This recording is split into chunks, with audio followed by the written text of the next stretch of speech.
रोडवर थांबायचं लवकरात लवकर. या ठिकाणी उद्घाटन झाल्यानंतर लगेच आपल्या स्पर्धेला सुरुवात होणार आहे.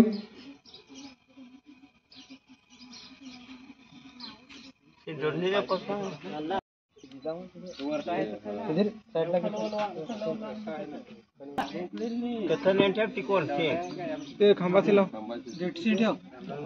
समोर लाव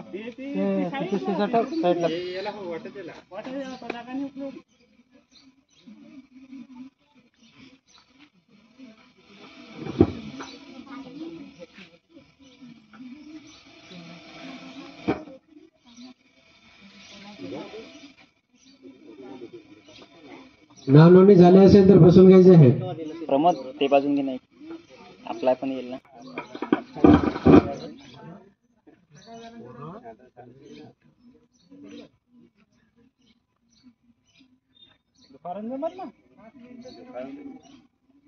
कार्यक्रम कुठला का थोडे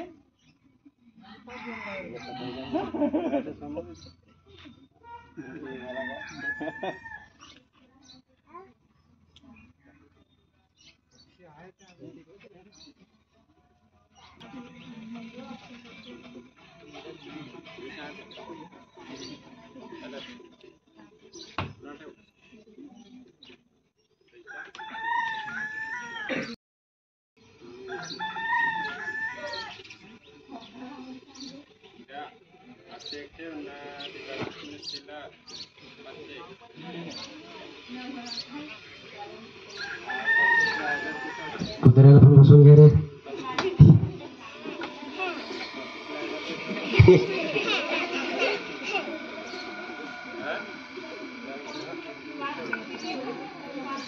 रोडवरती थांबायचं ना, इकडे यायचं, मंडपामध्ये या, बसून घ्या. या ठिकाणी आपल्या कार्यक्रमाचे उद्घाटन होत आहे.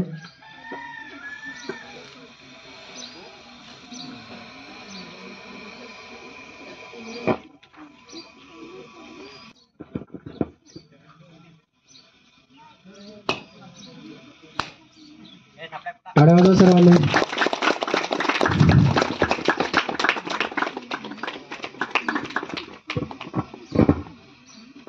हॅलो, धन्यवाद. मिसेस मॅडम यांना विनंती करतो की त्यांनी सुधीर भोईर यांनी स्वागत करावं.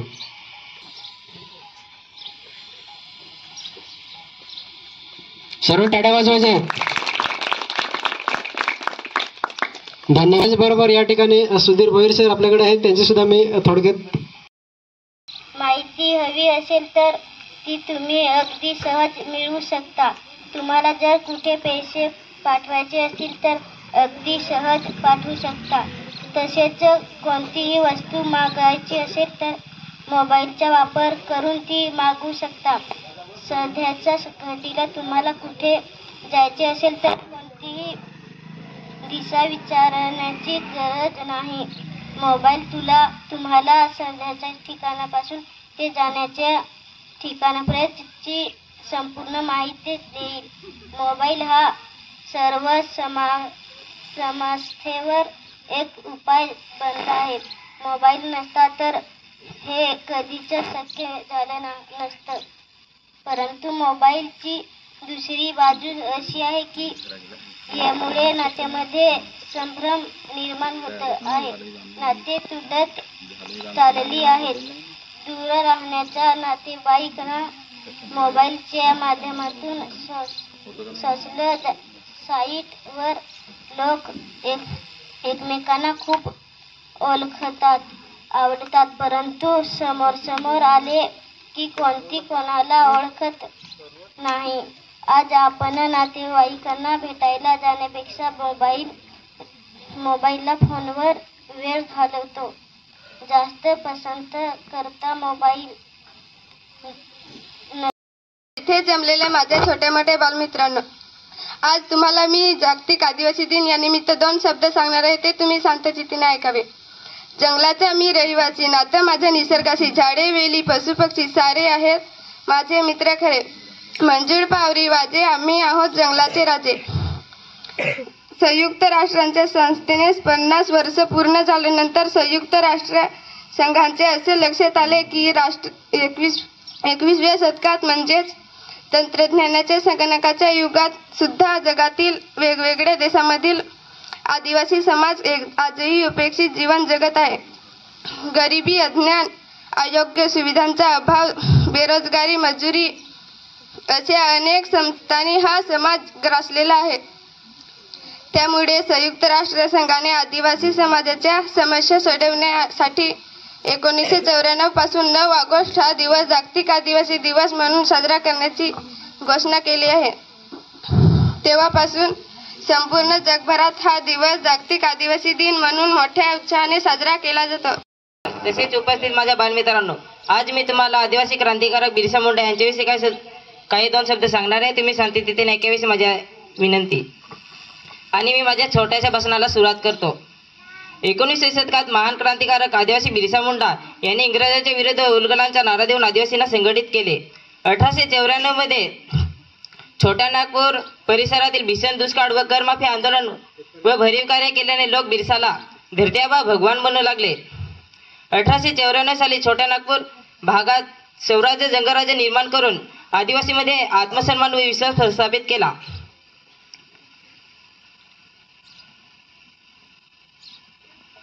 9 जानेवारी 1900 मध्ये 1900च्या दिवशी इंग्रजांनी डुंबारी बुरुज पर्वतावर हल्ला करून भीषण गोळीबार केला. बिरसानेही आपल्या साथीदारासमवेत तीर व काठ्याने तीव्र प्रतिकार केला. त्यास 200 पेक्षा अधिक आदिवासी शहीद झाले. ह्यास डुंबारी बुरुज नरशहर म्हणून ओळखले जाते. 9 जानेवारी 1900 रोजी जेलमध्ये गुडरीत्या वयाच्या 25व्या वर्षी या महानगराचा अंत झाला. एवढे बोलून माझे दोन शब्द संपवितो. जय महाराष्ट्र. जय महाराष्ट्र. व्यासपीठावरील उपस्थित सर्व माझे मान्यवर तसेच माझे बालमित्रांनो, आज मी तुम्हाला जागतिक आदिवासी दिवस या विषयावर थोडं 2 शब्द बोलणार आहे. ते तुम्ही शांतचित्तेने ऐकाल अशी माझी नम्र विनंती. आणि मी माझ्या छोट्याशा भाषणाला सुरुवात करतो. या दिवशी जगभरात आदिवासी बांधव एकत्र येऊन आपापल्या संस्कृतीप्रमाणे वेशभूषा गायन नृत्य करून या दिवशी साजरा करतात. मानवाची जसजशी उत्क्रांती होत निरनिराळ्या खंडापर्यंत प्रवास करू लागला, तेच वातावरणीय त्यांनी जवळून घेतले.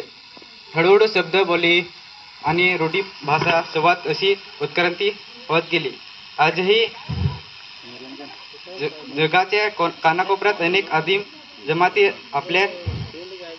आपली बोलीभाषा रूढी परंपरा आणि आदिम जमाती आपली बोलीभाषा रूढी परंपरा जपत निरनिराळ्या सानिध्यात राहत आहेत. आधुनिक दुनियेच्या जगमगापासून आजही अनेक लोक कसे दूर आहेत.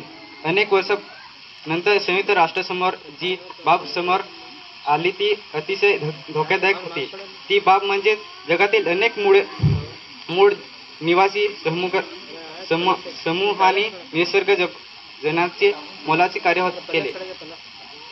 परंतु आधुनिक समाजाचे मुख्य प्रवास येऊन न शकल्यामुळे या आदिम जमाती शिक्षण, आरोग्य, रोजगार व इतर अनेक सोयीसुविधा पासून वंचित राहिले आहेत.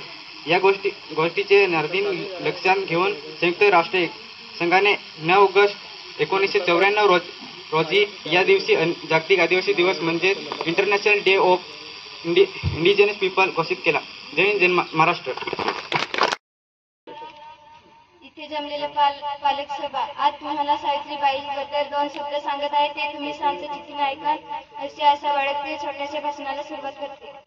सावित्रीबाई ह्या भारताच्या पहिल्या महिला शिक्षिका होत्या व मुख्याध्यापिका होत्या. त्यांचा जन्म 3 जानेवारी 1831.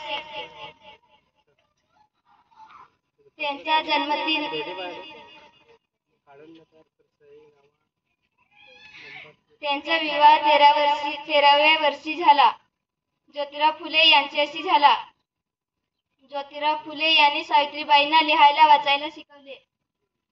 वाचायला शिकवल्यानंतर सावित्रीबाई व ज्योतिराव फुले यांनी पहिली शाळा पुण्याला काढली. एवढे बोलून 2 शब्द संपविते. जय हिंद, जय महाराष्ट्र.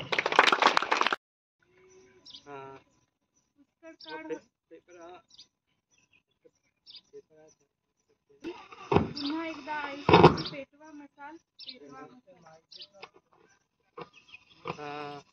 अरे पण ही मसाल पेटवली तरी कोण आणि पेटवली तरी जगभर गोडधोड करणार तरी कोण? अशा वेळीला आपल्या डोळ्यासमोर येते ती आजची युवा पिढी. म्हणून मी अस्मिता विलास भुया आपल्यासमोर रील्स आणि आजची तरुण पिढी यावर बोलणार आहे. जो हवाओं से टकराता है उसे तूफान कहते हैं और जो तूफानों से टकराता है उसे युवा कहते हैं, उसे युवा कहते हैं. मित्रहो, मला आज एक किस्सा सांगायला नक्की आवडेल. रात्रीचे 11 वाजले होते. घाबरलेल्या अवस्थेत डॉक्टर जाकीर हुसेन यांनी पंडित नेहरूंच्या घरी फोन केला आणि सांगू लागले, ततपप करत सांगू लागले, कॉलेज बाहेर दगाखोरांनी आणि अगदी युवकांनी प्रचंड गर्दी केली आहे. त्यांना हेतू काही चांगला दिसत नाही. त्यांनी शस्त्र हाती घेतले आहे. पंडितजी त्याच क्षणाला फोन ठेवतात, तेथे पोहोचतात. प्रचंड गर्दी असते. कुणाच्या हाती रायफल तर कुणाच्या हाती तलवार असते आणि त्या गर्दीत पंडितजी स्वतः घुसतात आणि त्या युवकांना सांगू लागतात की तुम्ही आज जे शस्त्र धरलं आहे त्यामुळे तुमचं भविष्य घडणार नाही. तुम्ही तुमच्या हाती पेन घ्या, वह्या घ्या, तरच तुमचं भविष्य घडेल. नंतर त्या युवकांनी त्यांची चूक कळते आणि ते युवक नंतर थांबतात. नंतर डॉक्टर जाकीर हुसेन पंडितजींना प्रश्न करतात की पंडितजी, तुम्ही मोठ्या गर्दीत तुम्ही स्वतः आपल्याला तुम्हाला काही बरं वाईट झालं असतं तर? पंडितजी त्यांना उत्तर देतात, माझ्या जीवाला काही बरं वाईट झालं असतं तर चाललं असतं, पण युवकांनी हाती जर आज शस्त्र आले असते तर त्यांना भविष्य घडणार नाही. अशीच काही आजची पिढी आहे. आज 21व्या शतकात जे युवक त्यांच्यावर जबाबदारी देशाच्या, समाजाच्या, राष्ट्राच्या आशा बांधून ठेवण्याची, तेच युवक आज 4 बाय छोट्याशा स्क्रीनवर आपल्या कोमल बोटांनी घसरण करून भावनाची इमोजी पाठवत आहे. मित्र, आजच्या युवकांनी काय केले पाहिजे? आजचे युवक काय करत आहेत? पबजी सारख्या गेम्समध्ये व्यस्त आहेत. हे बरोबर आहे का? हे सगळं चुकीचं आहे. हे सगळं थांबलंच पाहिजे. अजून एक गोष्ट त्याचे प्रमाण खूप वाढत आहे, ती म्हणजे तरुणांची आत्महत्या. मला एवढे टक्के पडले, मला तेवढे टक्के पडले, हे झालं ते झालं, माझा निर्णय चुकला, मार्ग चुकला, शेवटी काय? आत्महत्या. असे यशस्वी कोण होतात? योग्य निर्णय घेतात ते नव्हे, तर घेतलेला निर्णय योग्य कसा होता हे सिद्ध करून दाखवतात. अरे 4 तासाच्या किंवा 3 तासाच्या पेपरने आपलं भविष्य थांबत नाही. हे चांगलं आहे का? हे सगळं थांबलं पाहिजे. याचं उत्तर आत्महत्या नाही तर प्रयत्न आहे. प्रयत्न शेवटी परमेश्वर. म्हणूनच अब्दुल कलाम म्हणतात, मंजिलें उन्हीं को मिलती हैं जिनके सपनों में जान होती है. जूही पंख होने से कुछ नहीं होता, हौसलों से उड़ान होती है, हौसलों से उड़ान होती है. धन्यवाद. आज मी तुम्हाला जागतिक आदिवासीबद्दल 2 शब्द सांगणार आहे. तुम्ही शांतपणे ऐकावा. 9 ऑगस्ट हा दिवस जागतिक आदिवासी आहे म्हणून साजरा केला जातो. दिवस जगभरात आदिवासी बांधव एकत्र येऊन आपापल्या संस्कृतीप्रमाणे विशेष भाषा, गायक, नृत्य करून हा दिवस साजरा करत आहात. मानवाची जसजशी उत्क्रांती होत गेली तसतसा मानव पृथ्वीवर निरनिराळ्या खंडातून प्रवास करू लागला. तेथील वातावरणाशी त्याने जुळवून घेतले. हळूहळू शब्द, बोली आणि पुढे भाषा, संवाद अशी उत्क्रांती होत गेली. आजही आजच्या कांताप्रमाणे अनेक आदिंब जपाते आपली बोली भाषा, वृंदी परंपरा जपत निसर्गाच्या नासिकदात राहत आहेत. आधुनिक दुनियाच्या झंझावातापासून आजही अनेक लोक कोशादूर आहेत. अनेक वर्षानंतर युवक राष्ट्रासमोर जी बाब समोर आली आहे ती अतिशय धक्कादायक होती. ती बाब म्हणजे जगातील अनेक मूळ निवासी शहरांनी निसर्ग जपाने मोलाचे कार्य केले, परंतु आधुनिक समाजाचा मुख्य प्रवाह देऊ न शकल्यामुळे आदिम जमाती शिक्षण, आरोग्य व इतर अनेक योसी सुविधा पासून वंचित राहिले आहेत. गोष्टीचे गांभीर्य लक्षात घेऊन संयुक्त राष्ट्र संघाने 9 ऑगस्ट 1994 या दिवशी जागतिक आदिवासी दिवस म्हणजेच national day of the international of temple तेव्हापासून जगभरातील आदिवासी बांधवांना मुलंबून संविध यांचे हक्क मिळावे याच्यासाठी जागतिक स्वराज प्रयत्न करून चाले. भारतात मात्र संविधानानुसार 1950 पासून आदिवासी जमातीच्या विकासाची भूमिका समोर ठेवून तरतूद करण्यात आली होती. संविधानामधील सांविधिक अनुच्छेद आदिवासी समाजाच्याही रक्षणासाठी आहेत. आदिवासी समाजाची एक स्वतंत्र जीवनशैली, रुंदी, परंपरा आणि सामाजिक कायदे आहेत. अनेक ठिकाणी स्वशासन अधिक अशी समाजाच्या अस्तित्व होती. मात्र ब्रिटिश राजकीय जमीन व जंगलातील त्यांचा हक्क हिरावला गेला व त्यांच्या स्वरापून समाजापर्यंत यांचा प्रतिकूल परिणाम झाला. त्यामुळे त्यांना विविध समस्यांना तोंड द्यावे लागले. आदिवासी समाजाला आपले हक्क व न्याय मिळवून देण्यासाठी पैसा कायदा अतिशय झाला. पैसा कायद्याची प्रमुख सूत्र आदिवासी संस्कृती पर्यावरण यांचे जतन संरक्षण करणे, ग्रामसंस्थेच्या माध्यमातून आदिवासी बांधवांचे संरक्षण व्यवस्था घडून गेले. जय जवाहर, जय आदिवासी. Good morning everyone. My name is Manushi Nitin Ladi. Subject my father. My father is my really the. My father name is Mr. Nitin Lakshman Ladi. He is 14 years old. My father is the head of our family. He is very hardworking. He get up early in the morning. He loves all family members. My father is a police officer. He goes to his duty daily. He is strong and healthy. He always speak true. My father is my best friend. I share everything with him. He solve all my problems. He always support me. He is a good player. My father is a very kind and lovely. I love my father so much. Thank you. Good morning everyone. My name is Gargi Ashok Matera. My subject name is my mother. My mother name is Apeksha. She is very long. She is very beautiful.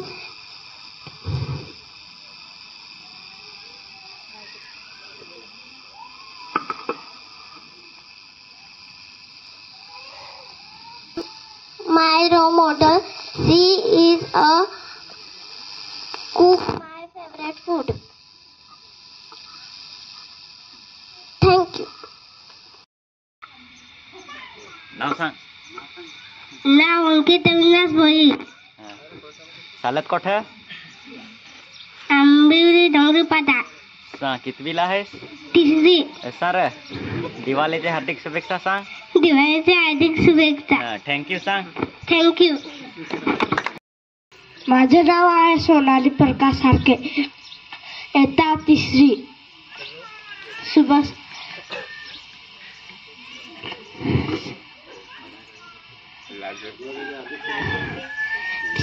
दिवाळीच्या हार्दिक शुभेच्छा.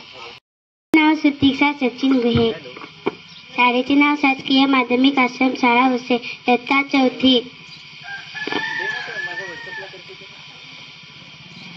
दिवाळीच्या हार्दिक हार्दिक शुभेच्छा.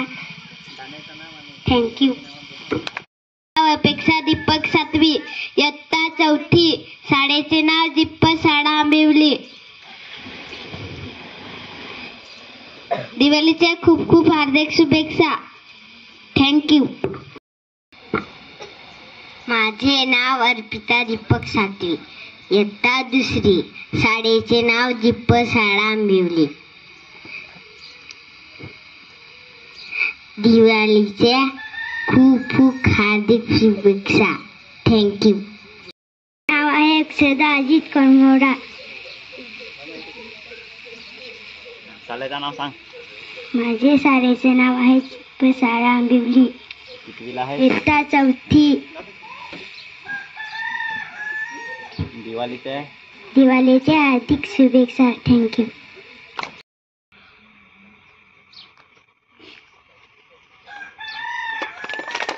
सर्व टाळ्या वाजवा.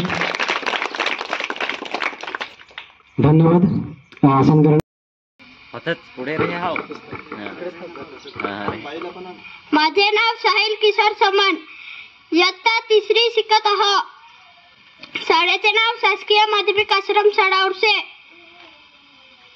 दिवाळीचे हार्दिक शुभेच्छा. Thank you.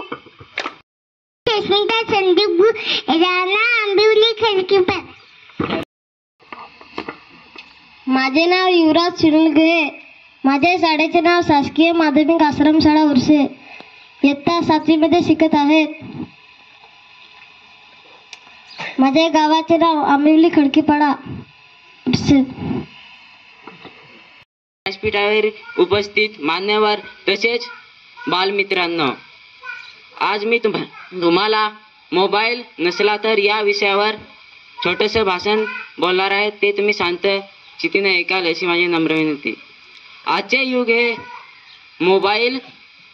Mobile आणि संगणकाचे युग आहे. आजकाल दिवसाची सुरुवात मोबाईलनेच होते. मोबाईल तुम्ही कधी विचार केला आहे का? जर मोबाईल नसला तर कुठे माणूस फिरायला गेला आणि वाट भुलला तेव्हा मोबाईल कामात येतो.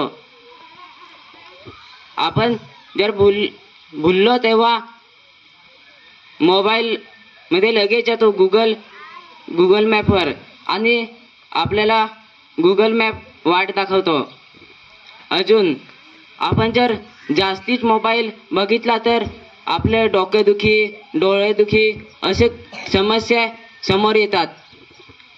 आणि मी शेवटी एवढंच बोलेन की मला वाटतं की मोबाईल अर्धा वाईट आहे आणि अर्धा चांगला आहे. पण जसा वापर केला तसा मोबाईल चांगलाच आहे. थँक्यू. आदरणीय व्यासपीठावर उपस्थित केडी ग्रुपचे सदस्य आणि माझे छोटेसे बालमित्रांनो, मी छोटंसं भाषण ठेवते, ते तुम्ही शांतपणे ऐकावे अशी माझी नम्र विनंती आहे. दिवाळीचा सण हा आदिवासी बांधव हे मोठ्या उत्साहात साजरा करतात. पालघर जिल्ह्यात वारली, कोकणा, धोडिया, दुबरा, ठाकूर, कातकरी, कोळी, मल्हार आणि जमातीचे वास्तव आहे. त्यापैकी वारली ही येथील प्रमुख जमात असून दिवाळी रंगीबेरंगी कपडे परिधान करणे, नृत्य आणि पारंपरिक खाद्यपदार्थ चवडी खाण्यासाठी सणाला विशेष महत्त्वाचे आहे. शेतात पिकलेल्या नव्या धान्याबद्दल निलगिरीची कृतज्ञता व्यक्त करण्याची ही थोर संस्कृती होय. अश्विन एखादीपासून दिवाळीला प्रारंभ होतो. शेतात चांगले धान्य पिकावे, रोगराई येऊ नये, कुटुंब गाईगुरे सुरक्षित राहावीत आणि वडिलांपासून चालत आलेली मौखिक विद्या टिकवण्याला अधिक परिणामाचा होण्यासाठी प्रत्येक घरातील प्रमुख ज्येष्ठ आषाढ महिन्यात नवीन भात पेरणी करून कोली देवाचा सण केल्यापासून काकडी, चवडी, ऊस, मुळा अशा अनेक गोष्टी अश्विन चतुर्थी दिवशीपासून म्हणजे दिवाळीपर्यंत वर्ज करतो. आपापल्या फुल्याचा परंपरेने दशमी किंवा एकादशीला आदिवासी भगत म्हणजे पारंपरिक पुजारी आपापले गुळाचे दुगण पूजण्यासाठी दुरुंगावर पूजेचे सुस्वात होते. दुरुंगाला सिंदूर लागत नाही तोपर्यंत आदिवासी घरच्या कुलदेवांना नवीन सिंदूर लावला जात नाही. गावाला व गाईगुरांना सुरक्षित ठेवल्याबद्दल आभार मानले जातात. दिवाळीपर्यंत आदिवासी माणूस कुडा झाडाची पाने वापरत नाही. या दिवशी कुडा वृक्षांच्या पानाला सिंदूर लावून देवाला लावल्यावर आपापला पाने वापरू लागतो. एका कुडातील रक्ताचे बांधव मोठी मेजवानी करून तारपा नृत्यावर ठेका करतात. दिवाळीच्या आधी येणाऱ्या आठवडी बाजार हा दिवाळीचा ओळखला जातो. दिवाळी आदिवासी बांधवांनी दिवाळी सणाला आवश्यक वस्तूंची खरेदी केली जाते. या दिवशी घरात कोणी बाळाची काळजी छोट्या घेण्यासाठी बैलीला गुराखी नांगर ठाकल्यासाठी नांगर ठेवला असेल तर त्यासाठी नवीन कपडे घेतात. चतुर्थीला प्रत्येक घरी पीठ घालून उकळलेल्या शेतातील चवडी, सुक्या बोंबलाची भाजी आणि सावलेल्या किंवा पाण्याला भाकरी ही परंपराने चालत आलेली खास संस्कृती मानली जाते. सवेला आवडीने खाल्ल्या जातात.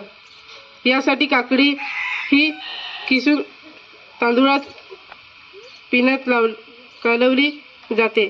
आजकाल वेलदोडे, किसलेले नारळ, जीर इत्यादी येणाऱ्या पानावर जपून जेवली जाते. या दिवशी कुटुंब प्रमुख, आई वडील, कुटुंबातील भगत, विद्या शिकत असणारे उमेदवार काकडी, बोंबील आणि चवडी सोबत करत असणारे मानलेले स्थान असते. आदिवासीमध्ये चवडी खाणाऱ्या रिजवाज आटोपल्यावर गावात तारपकरी आपल्याला तारपा सकाळपासून मोकळ्या जागेत येतात आणि रातभर बेगुनाथ नाच चालू असतो. इथून माझे 2 शब्द संपवतो. जय हिंद, जय भारत. थँक्यू.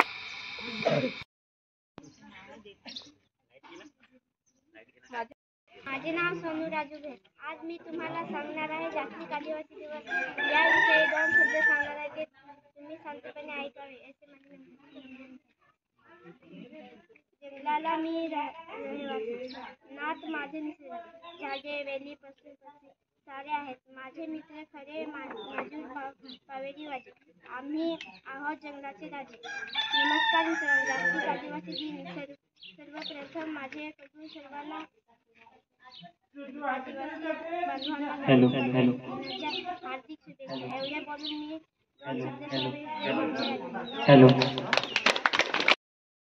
माझे नाव तेजश्री मोरेसर गुहे, इयत्ता 5वी. शाळेचे नाव जिप्प शाळा आंबिवली. दिवाळीच्या खूप खूप हार्दिक शुभेच्छा. मी जास्त काही वेळ घेणार आहे तुमचा, 1-2 मिनिटात संपूर्ण टाकणार आहे. मी केडे ग्रुपच्या माध्यमातून तुम्हाला सांगू इच्छितो की हे जे कार्यक्रम आहेत हे आपल्या एसटी समाजातून किंवा आदिवासी समाजातून हे पारंपरिक करण्यात यावे आणि त्यासाठी सुधीर सरांनी हे मेहनतीने आणि त्याच्या ग्रुपने फार मेहनत घेऊन हे कार्यक्रम उभा केलेला आहे आणि आपल्या गावातले किंवा पाड्यातले लोक पोरांनी याच्यात सहभागी घेऊन चांगली कामगिरी बजावी हेच मी तुमच्याशी अपेक्षा करतो आणि इथं 2 शब्द संपवतो. जय हिंद, जय महाराष्ट्र, जय आदिवासी.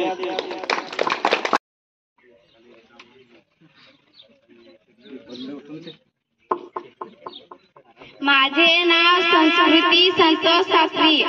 शाळेचे नाव जीप शाळा आंबिवली, इयत्ता 7वी. आजच्या काळात मोबाईल फोन हा आपल्या जीवनाचा एक महत्त्वाचा भाग बनला आहे. आज प्रत्येकाकडे मोबाईल फोन आहे. मोबाईल फोनमुळे आपले जीवन खूप सोपे झाले आहे. आज आपल्याला मोबाईल फोन वापरून बरेच कामे करता येतात. आजच्या वेगवान युगात मोबाईल फोनने खूप मोठ्या प्रमाणात तंत्रज्ञान विकसित केलं आहे. परंतु आपण कधी विचार केला आहे का की मोबाईल फोन नसता तर काय झाले असते. या युगामध्ये प्रत्येक वस्तूचे काही ना काही फायदे नुकसान आहेत. म्हणून त्यामुळे मोबाईल फोन नसता तर काही गोष्टीसाठी फायदा असता आणि काही गोष्टीसाठी नुकसान झाले असते. आजच्या या युगाला आधुनिक युगामध्ये परिवर्तित करण्यासाठी मोबाईल फोनची भूमिका ही खूप मोठी आहे. मोबाईल नसता तर आजचे युग जे आधुनिक डिजिटल झाले आहे ते झाले नसते. खूप साऱ्या गोष्टी अवघड होतील. आई वडिलांपासून दूरवर असलेल्या मुलांना आपल्या आई वडिलांशी संपर्क साधता येणार नाही. बँकेचे व्यवहार करण्यासाठी बँकेच्या बाहेर दूरवर रांगेत उभे राहावे लागते. डॉक्टरांसाठी संपर्क न झाल्यामुळे अनेकांचे प्राण जातील. मोबाईल फोन नसले तर आपल्याला कुठे जायचे असेल तर आपल्याला प्रत्येक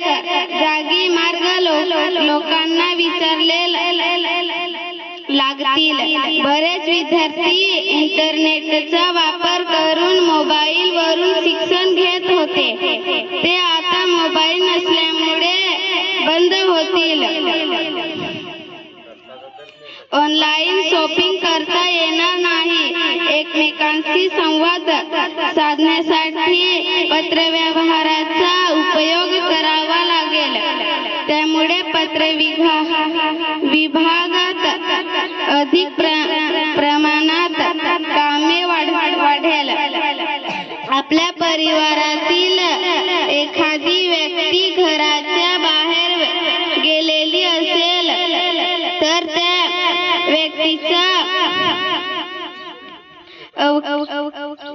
ठिकाणा कसा शोधता येईल. आज लोकांना अति मोबाईल वापरावे व्यावस जडण आहे. मोबाईल मध्ये गेम खेळणे, इंटरनेटचा वापर करणे, त्यामुळे डोळ्यांना त्रास होतो. डोकेदुखी, डोळे चुरचुरणे या सारख्या समस्या निर्माण होते आहेत. मोबाईल नसता तर या समस्या निर्माण झाल्या नसत्या. लोकांतील मोबाईल नसल्यामुळे लोकांकडे वेळ निर्माण होईल. त्यामुळे लोक त्यांच्या परिवारातील लोकांशी चर्चा करतील, बोलतील, वेळ घालवतील. लहान मुले जे रात्री झोपचे वेळ मोबाईल मध्ये टाकून व्हिडिओ पाहून झोपत होते, ते आता आजी बाईच्या गोष्टी ऐकून झोपतील. मोबाईलमुळे जे मुलं घरी मोबाईलवर वेळ घालवत होते, ते आता मोबाईल नसल्यामुळे बहीण मैदानात खेळतील. काही लोक वाहन चालवत असताना मोबाईल वापरायचे किंवा मोबाईल बोलायचे, ते आता कमी होईल आणि एक दिवस मोबाईल फोन शिवाय राहू शकत नाही. एका वेळा आपल्याला जेवायला नाही मिळाले तरी चालेल, पण आपल्याला मोबाईल फोन जवळ हवा, अशी परिस्थिती या काळात बनली आहे. त्यामुळे मोबाईल फोन नसेल तर नक्कीच लोकांनी आरोग्य सुद्धा चांगले होईल. मोबाईलमुळे चांगल्या आणि वाईट गोष्टी घडवत राहील, पण हे सर्व आपल्यावर अवलंबून आहे की आपण मोबाईलचा वापर कशा प्रकारे करत आहोत. शेवटी एवढेच सांगता येईल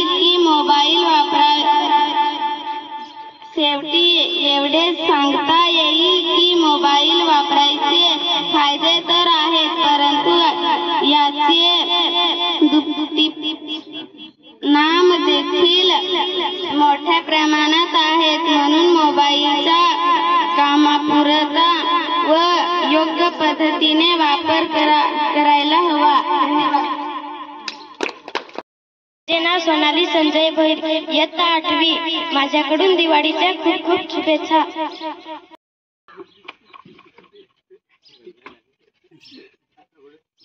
माझे नाव भावना अनिल हेमाडा. काय झाले असते मोबाईल नसता तर? काही गोष्टी चांगल्या झाल्या असत्या तर काही गोष्टी वाईट. आजच्या काळात मोबाईल फोन फारच विकसित झाला आहे. या छोट्याशा उपकरणात संपूर्ण जग समावले आहे. मोबाईल फोन नसताना एकमेकांशी संपर्क साधणे खूप कठीण जायचे. टेलिफोन मध्ये नंबर येईपर्यंत वाट बघत बसायचे लागे, पण आज मोबाईलमुळे जगभर कुठेही बोलणे खूप सोपे आणि अस्वस्थ झाले आहे. तुम्हाला जगभरातील कुठलीही माहिती हवी असेल तर ती तुम्ही अगदी सहज मिळवू शकता. तुम्हाला जर कुठे पैसे पाठवायचे असतील तर अगदी सहज पाठवू शकता. तसेच कोणतीही वस्तू मागवायची असेल तर मोबाईलचा वापर करून ती मागवू शकता. सध्याच्या घडीला तुम्हाला कुठे जायचे असेल तर कोणालाही दिशा विचारण्याची गरज नाही. मोबाईल तुम्हाला सध्याच्या ठिकाणापासून ते जाण्याच्या ठिकाणापर्यंत ची संपूर्ण माहिती देईल. मोबाईल हा सर्व समस्यावर एक उपाय बनला आहे. परंतु मोबाईलची दुसरी बाजू अशी आहे की यामुळे नात्यामध्ये संभ्रम निर्माण होत आहे. नाते तुटत बोलण्यासाठी मोबाईल सारखी सुविधा उपलब्ध आहे. मोबाईलच्या माध्यमातून सोशल साईटवर लोक एकमेकांशी खूप आवडतात परंतु समोरासमोर आले की कोणीच कोणाला ओळखू शकत नाही. आज आपण नातेवाईकांना भेटायला जाण्यापेक्षा मोबाईल फोनवर वेळ घालणे जास्त पसंत करताय. मोबाईल असता तर नाते टिकून राहिले असती. माणसे इतकी स्वार्थी आणि भावनाहीन झाली नसती. मोबाईल नसता तर शेत आणि बाग लहान मुलांशी भरून गेले असते. मुशीम झाला नसता. थँक्यू.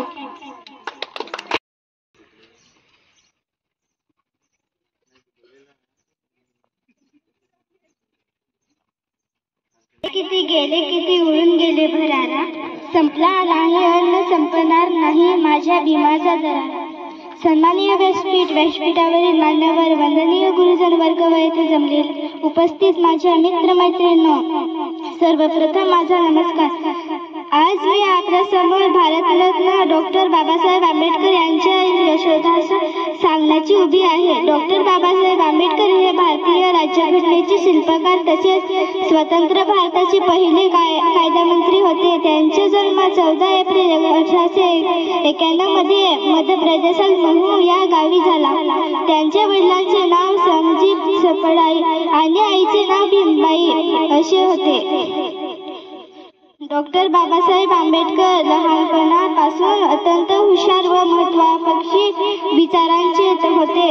शालेय शिक्षण घेत असताना त्यांना अपृष्ट म्हणून खूप त्रास सहन करावा लागला, पण ते मुळीच खचले नाही. त्यांनी अपृष्ट दीन दलित समाजाचा उद्धार करण्याचे ठरवले. डॉक्टर बाबासाहेब आंबेडकर यांनी आपले उच्च शिक्षण सरकाराची शिल्पवृत्ती घेऊन पूर्ण केले. त्यानंतर ते आपल्या मायदेशी परतले. धन्यवाद. अडकत अडकत बोललेला पहिला शब्द आई. पेन्सिलने पाठीवर गिरवलेला पहिला शब्द आई. एक एक बोट पकडून चालायला शिकवणारे आई. मला माझी आई खूप आवडते. माझी पहिली मैत्रीण म्हणजे माझी आई. आई म्हणजे उन्हातली सावली. आई म्हणजे थंडीतली साग. आई म्हणजे पावसातली छत्री. आई म्हणजे उन्हातली आई वेद मारते, पण माझ्यापेक्षा जास्त वेदना तिलाच होतात. तेव्हा मला आईचा खूप राग येतो, पण काही वेळाने तिचेही डोळे पाणवतात. जे हाताने मारलं तेच हात पुन्हा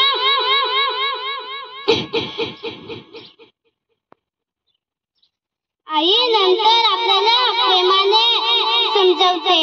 आपल्याला देवाची भीती दाखवते. स्वतःची शपथ घालते. कुठे जास्त लागलं तर नाही ना, या भावनेने ती हळवी होऊन जाते. मी खूप नशीबवान आहे की मी माझ्या आईच्या पोटी जन्माला आली. माझे नाव अक्षरा सुनील घुळे. माझ्या शाळेचे नाव माध्यमिक आश्रम शाळा उर्से इयत्ता 5वी.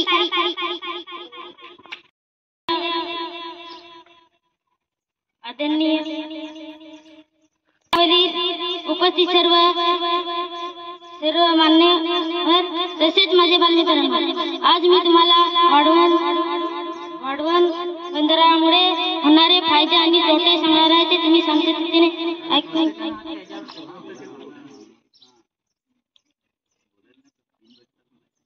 ऐकून घ्यावे अशी माझी नम्र विनंती आणि माझ्या स्वतःच्या भाषणाला सुरुवात करा. वाढवण बंदरामुळे होणारे फायदे: रोजगार निर्मिती होते आणि व्यापार सुविधा वाढते.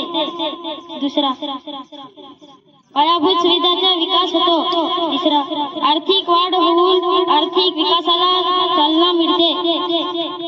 वाढवण बंदरामुळे होणारे तोटे: पहिला, पर्यावरणामध्ये प्रदूषण निर्माण होते. दुसरा, ध्वनी प्रदूषण निर्माण होते. तिसरा, गर्दी निर्माण होते. अशा प्रकारे वाढवण बंदराचे फायदे आणि तोटे आहेत. एवढे बोलून माझे छोटेसे भाषण संपवतो. जय हिंद, जय महाराष्ट्र.